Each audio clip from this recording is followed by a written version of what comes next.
Iran যুদ্ধ বিশ্ব রাজনীতিতে পাকিস্তানকে এগিয়ে নিয়েছে অনেকখানি। ওয়াশিংটন আর তেহরানের সঙ্গে যে বন্ডিং ইসলামাবাদ দেখিয়েছে তাতে আন্তর্জাতিক পর্যায়ে কোণঠাসা হয়ে পড়েছে দিল্লি। আবার সিন্দুর অপারেশনের সময় দেখা গেছে বেইজিং কিভাবে ইসলামাবাদকে সুরক্ষা দিয়ে গেছে। ফলে ঠিক এই মুহূর্তে পাকিস্তানের প্রতি মনোযোগ কিছুটা কমেছে ভারতের।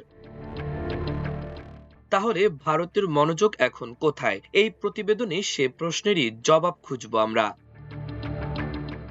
পশ্চিমবঙ্গে সম্প্রতি ক্ষমতায় বসেছেন বিজেপির শুভেন্দু অধিকারী। আর ক্ষমতায় বসেই তার প্রথম লক্ষ্য বাংলাদেশ সীমান্ত।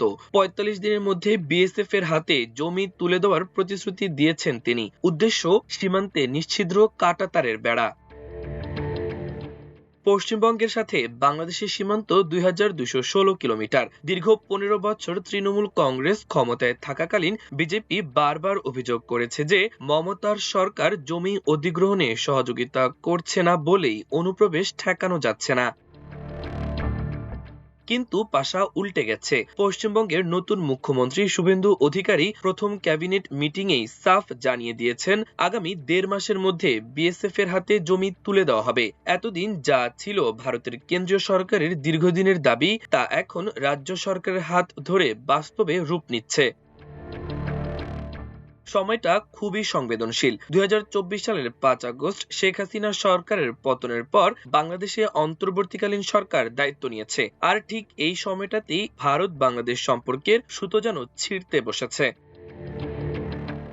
আমরা দেখেছি সীমান্তে উত্তেজনা, আমরা দেখেছি সাধারণ মানুষের ওপর বিএসএফ এর নজরদারির বৃদ্ধি, এমনকি সীমান্তে বিএসএফ এর হাতে বাংলাদেশি নিহত হওয়ার ঘটনাও বেড়েছে। এমন অস্থিতিশীল পরিবেশে ভারত যখন কাঁটাতার নিয়ে অতি সক্রিয় হয় তখন বাংলাদেশের সার্বভৌমত্ব আর সাধারণ মানুষের নিরাপত্তা নিয়ে প্রশ্ন ওঠাটা কি স্বাভাবিক নয়?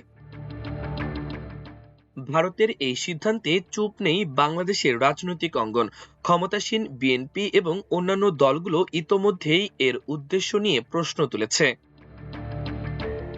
রাজনৈতিক বিশ্লেষকদের মতে বিএনপি দীর্ঘদিন ধরে সীমান্তে বিএসএফ এর হাতে বাংলাদেশি হত্যার প্রতিবাদ করে আসছে। এখন নতুন করে কাঁটাতারের তৎপরতাকে তারা দেখছে ভারতের একটি একপাক্ষিক সিদ্ধান্ত হিসেবে। সীমান্ত মানে কেবল কাঁটাতার নয়, সীমান্ত মানে দুই দেশের মানুষের সেতুবন্ধনও। ভারত বলছে এটা তাদের জাতীয় নিরাপত্তার বিষয়, কিন্তু বাংলাদেশের প্রেক্ষাপটে সীমান্তে হত্যা বন্ধ না করে কেবল বেড়া দেওয়াটা বন্ধুত্বপূর্ণ আচরণের লক্ষণ নয়। বিজেপি সরকার যখন পশ্চিমবঙ্গে তাদের হিন্দুত্ববাদী এজেন্ডা আর অনুপ্রবেশ ইস্যুতে কঠোর হচ্ছে তার সরাসরি প্রভাব পড়ছে আমাদের সীমান্তে। এই কাঁটাতার দুই দেশের মানুষের দূরত্ব আরো বাড়িয়ে দেবে। দক্ষিণ এশিয়ার রাজনীতিতে শুরু করতে পারে নতুন মেরুকরণ। মাল্টিমিডিয়া ডেস্ক, আমার দেশ।